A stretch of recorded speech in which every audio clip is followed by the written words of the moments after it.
Peace and greetings. This is Artis, and this is the Artis Smith Yoga Podcast. So, the algorithm, the algorithm is something that we should look at. Okay, and when I say the algorithm, I mean your own algorithm, and I'm talking about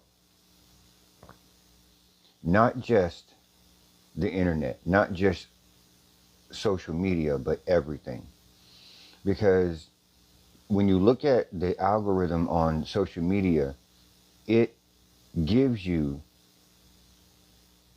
all of the things that you focus on the most, right? If you all of a sudden start, if you Google watches, right? If you Google watches, you're looking up different types of watches. You know what happens.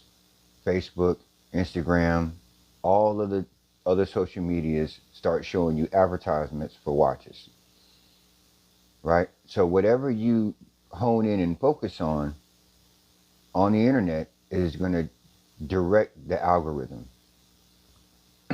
So therefore, it is really important for us to pay close attention to what we are paying close attention to.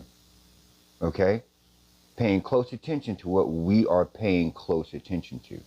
Because sometimes we can get lost in the algorithm. We can get lost in something that is negative. We can get lost in something that's destructive. For instance, we may start watching a particular type of news story that has a lot of bad news. We start watching some bad news, guess what? The algorithm is going to start giving us bad news. But moreover, the universe is going to start making it the way we see it. The universe will mold its way into your vision. So things will start coming to you that you're magnetizing. So if you're constantly looking at negative things, negative news stories on the internet, it's going to influence all of your social media. It's going to influence you, your mind. Therefore, it's going to influence your energy. And you're going to start attracting all of the things that are negative based upon what you focused on or what your algorithm is, right? What your algorithm is. So how do we steer our algorithm? Okay, how do we steer it to in a place that is beneficial for us? There's a there's a concept in yoga and in the eight limbs of yoga, and there's a word. It's called pratyahara. Okay, pratyahara means sensory withdrawal. Okay, it means sensory withdrawal. And what you're doing is you're pulling your senses into yourself. Eventually, what happens is you try to turn your senses the other way around. Instead of your senses being projected outwards, you turn them inwards. That's a long, difficult process. But what we want to do is the first thing we do is we start to recognize our senses. We start to recognize what we see, hear, smell, taste, touch. And we can do that through a particular type of meditation. So this is a meditation that you can do in order to help you to bring all of your senses into focus and to help control them. So you sit yourself down in a meditative position, whatever that means for you. Ideally, you want to be in a seated position with your back nice and straight. It can be cross legs, but it doesn't have to be cross legs. As long as you're comfortable and you're upright and you're awake. Okay. Now, you make sure that you interact with your senses purposefully, like you are. So the first thing you do, what you can do is light a candle. Okay, so you have a candle sitting in front of you, meditative position, right? You see the candle, that's your sight. What are you listening to?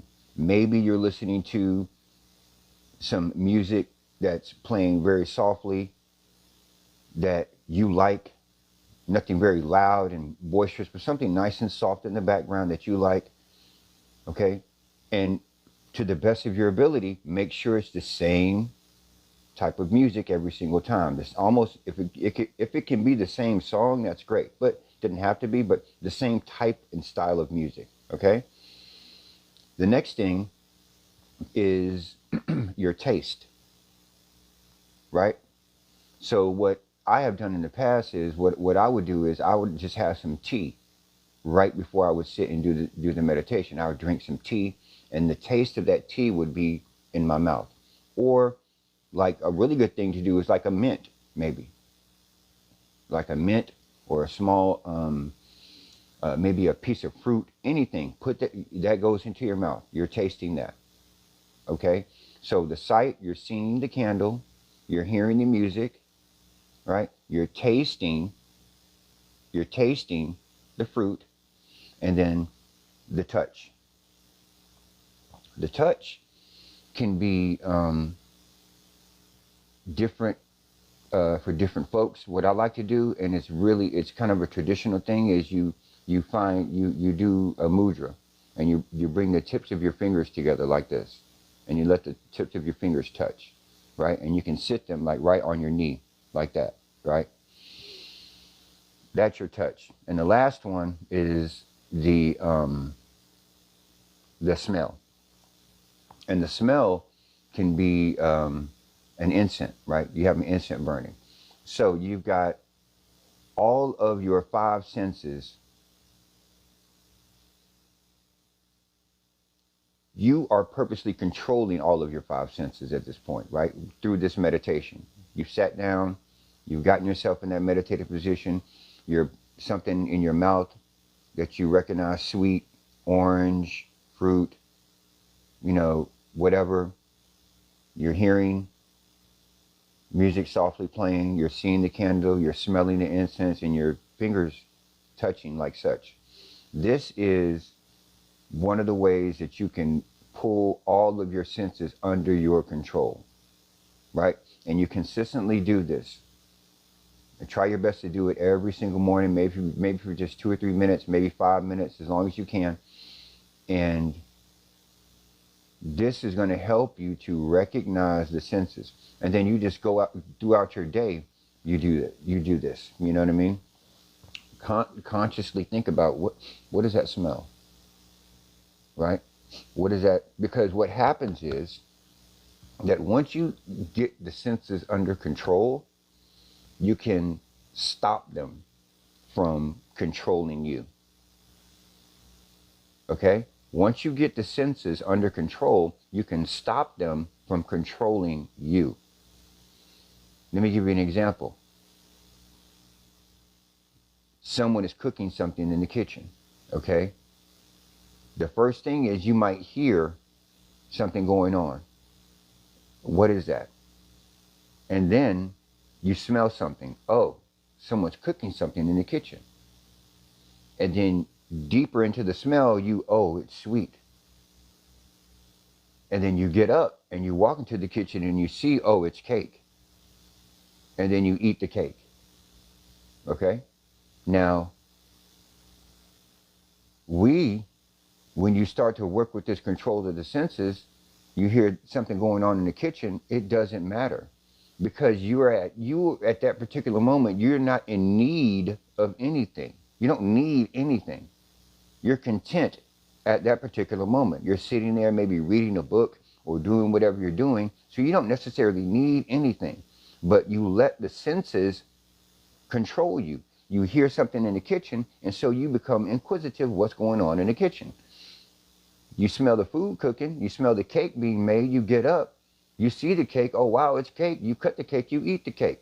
We have to get to the point where when we hear something going on in the kitchen, it doesn't matter. it does not disturb us. We are in control of our senses. We are not letting the senses just go and run away with us, right? So that's what we're talking about when we're talking about pratyahara, when we're talking about the algorithm, the compute, on the internet, how it gears us to what we are focusing on the most, right? So in both of those scenarios, once you get control of your senses using the meditation, you got control of the senses, and then you move into your algorithm. Okay, now with the algorithm, again, we know, like I said before, if you Google watches, all of your social media is going to have advertisements and conversations and everything else about watches, right? We know that works that way. So what you do is you reprogram your algorithm. It's very simple. It's very simple. Start looking at things on social media, start Googling things that you feel are going to help you move forward in whatever it is that you're trying to accomplish, as opposed to entertainment.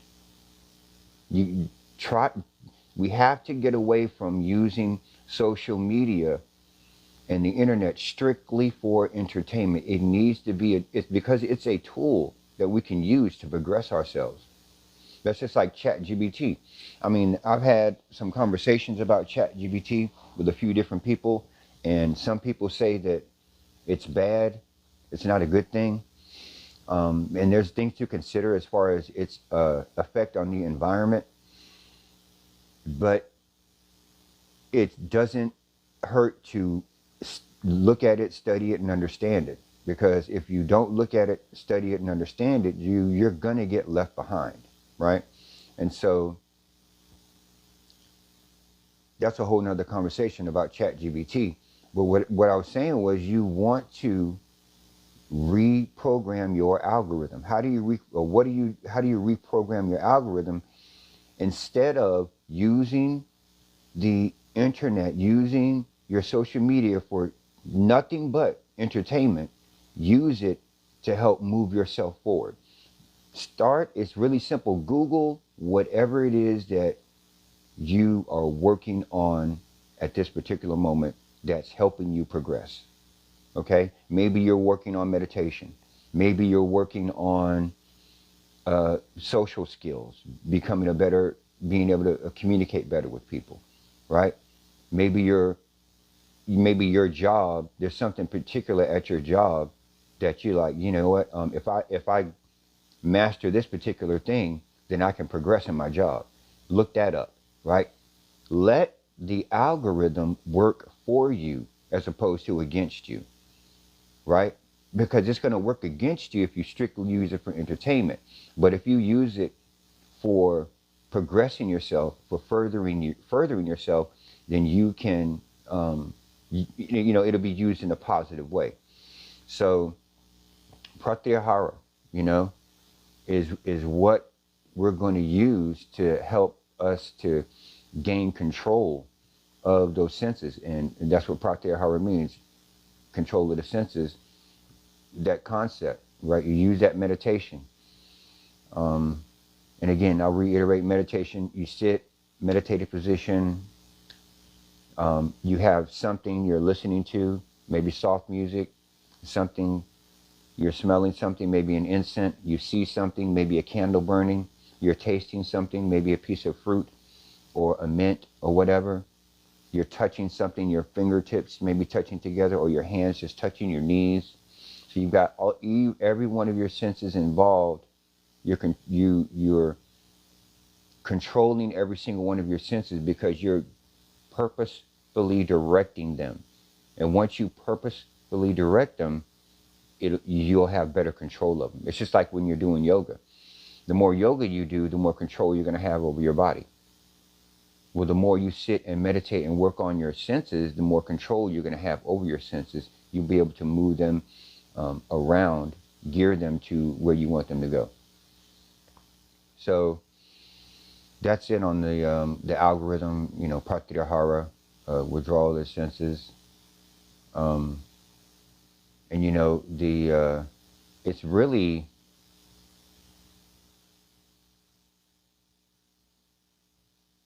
important for us not to fall down into that well of negativity on the internet and on social media. It's there.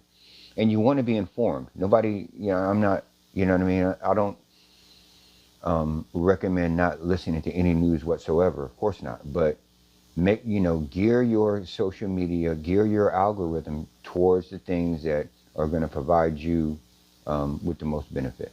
Right? If anyone has any questions, comments, or concerns, I'd love for you to leave them in the comments below. And that's it. Peace.